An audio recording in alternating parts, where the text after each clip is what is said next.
Lab Guy here. It's March 18th, 2021, and this is part 4 of the Craig 6104 restoration project. It's been over a week since I posted a video on this subject, as I have been fighting with a problem that I couldn't quite put my finger on. In the end, it's a severe case of duh. So here we go. The problem was that I was measuring the secondary windings of the main power transformer in the television camera. The windings consist of a, let me get the right notes. Here we go. A 6.3 volt AC winding for the heater in the tube.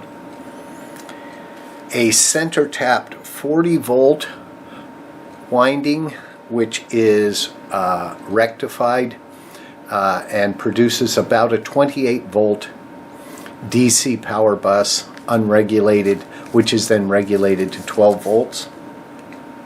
And then there's a tapped high voltage winding with two primary voltages involved, which are 100 volts, which is rectified to a negative bias voltage for the control grid in the Vidicon tube. And then the highest voltage winding is about 370 volts AC, which is the primary B plus after rectification for running the Vidicon tube. So all was well, and I was using my fluke 77 meter to measure the RMS AC voltages on the output of the transformer. First we looked at the 6.3 volt AC for the Vidicon tube heater. And open load with no load on the winding, we're getting 7 volts. This is quite typical for a 6.3 volt winding to measure 7 volts. Perfect, no problem. Next we looked at the center tapped 40 volt AC winding, which is rectified, filtered, and regulated to give us a 28 volt DC rail and a 12 volt DC rail in the circuits of the camera. So let's look at that voltage on the meter. We're measuring a completely reasonable 41 volts AC across the outside of the center tapped winding.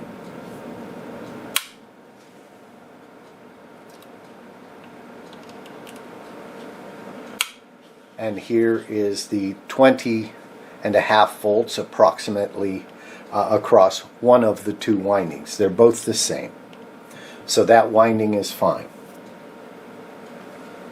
And finally we come to the dreaded high voltage winding with its 100 volt tap and the 370 volt tap. So the next logical winding to look at is in the high voltage pair.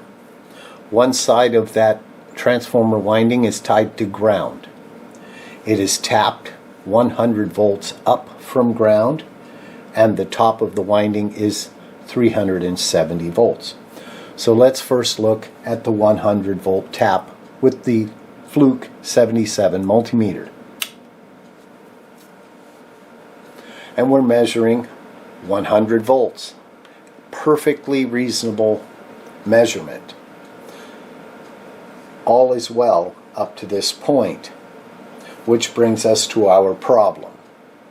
Now, moving my clip lead from the 100 volt tap up here to the 370 volt tap on the green wire, we turn on our meter,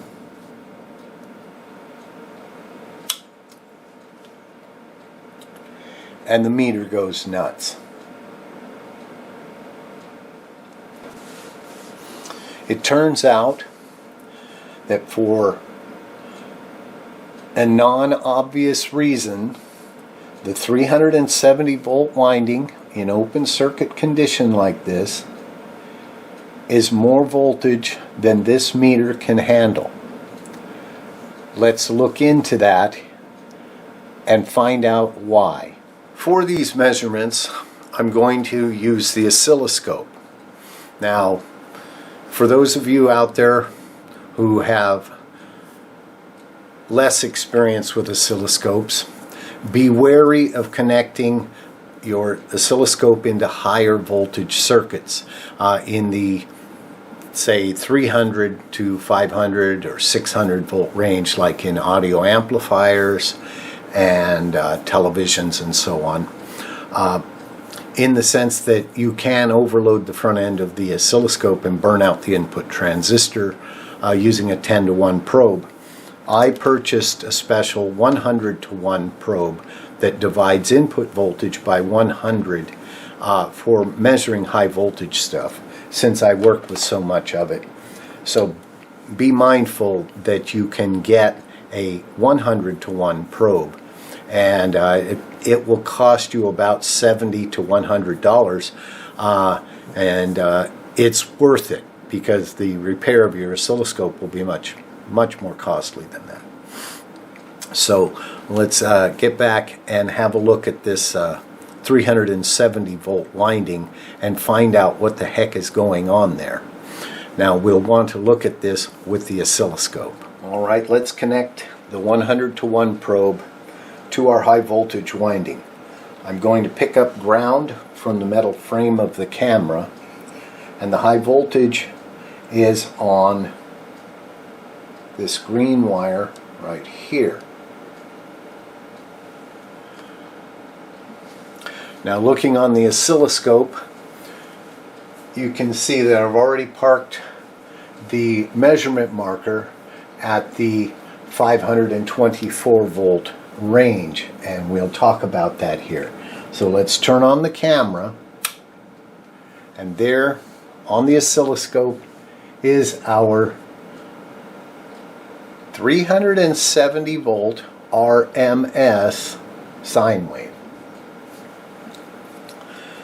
The way this works is you take the peak voltage starting at the 0 volt line, the crossing in the AC sine wave, and you measure the peak. I put the marker on the peak, and we have 524 volts.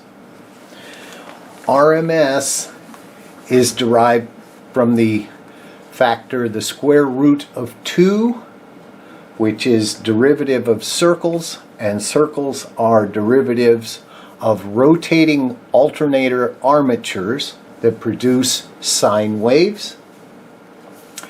And you take the peak voltage reading of 524 volts and you divide it by the square root of 2, and you get 370 volts. So you take 524 volts, you divide it by the square root of 2, which is 1.414, and you get 370.5 volts. That winding is working. The problem is with this meter, and the reason that it cannot display the 370 volt reading is not because of its RMS measuring capability, but because of its peak AC reading capability, which is a maximum of 750 volts AC. And you're saying, but we're looking at 370 volts AC. Yes and no. Look at the oscilloscope image, and you'll see that half of the sine wave is 524 volts. Call it 525 to make it an easy conversion. You have to take into account the negative peak, making for a total of 1050 volts AC peak to peak, and the meter right here says the maximum it can measure is 750 volts. That's why it gets unhappy when I connect it up to this one winding. All of the other windings are within its voltage range, and that was my instrumentation error. I've been pondering the problem for a week, trying to figure out, do I have a bad power transformer or what the heck? I would reconnect the high voltage winding and check the DC voltage on the capacitor, and lo and behold, it's about 370 volts DC, like it should be. So the good news is our power transformer is good, and the restoration of the Craig 6104 camera can move forward. So in conclusion, we can move forward with this project. I have been fretting all week that if this transformer turned out to be defective, the odds of locating a replacement or an equivalent that will fit in there are slim to none. And let's just say that Slim is out of town. But the good news is that the transformer is fine. I can resume the completion of the schematic, which is very close now, and we will pick it up there in the next episode of this series. I just wanted to show you how this instrumentation can creep in and bite you when you're not looking and not paying attention. I should know these things, and as you can see, since we've solved the issue, it's not a problem. It's only a problem if the project died from it. So this issue has been sorted out, but it took some brainstorming and thinking about it for a while, and talking with a couple of other people. I actually contacted an engineer at Hammond Transformer Company. Hammond sells a nice line of transformers. This is an unpaid plug. Hammond, Hammond, transformers. So if you need transformers, they can actually make them for you as well. So I spoke with their engineer, and we scratched our heads and never came to a conclusion. I now know what the problem is, and as I said, the project can move forward. So there you have it. We've gotten over another hurdle, and pretty soon this camera can be making pictures. The good news is the 400 volts that I need for the screen grid in the replacement Vidicon I will use is available. 370, 380, whatever it rectifies to, is perfectly valid as a 400 volts. So we're good to go. So let's get on with the regular business. Welcome all new subscribers. Thank you for signing up with my channel. Hopefully this kind of material can keep you fascinated. Hopefully we'll get this project done. Greetings to all of my previous subscribers. You guys rock. I love you guys. It gives me a reason to get up in the morning and work on these projects, because I do have the passion to keep this history alive, and it's good to know that there's enough people out there to make it worth my while to document my efforts. So thank you, thank you, thank you, and thank you. Thank you, and thank you, and thank you, and especially you. So, thank you for watching, and until next time, Lab Guy out.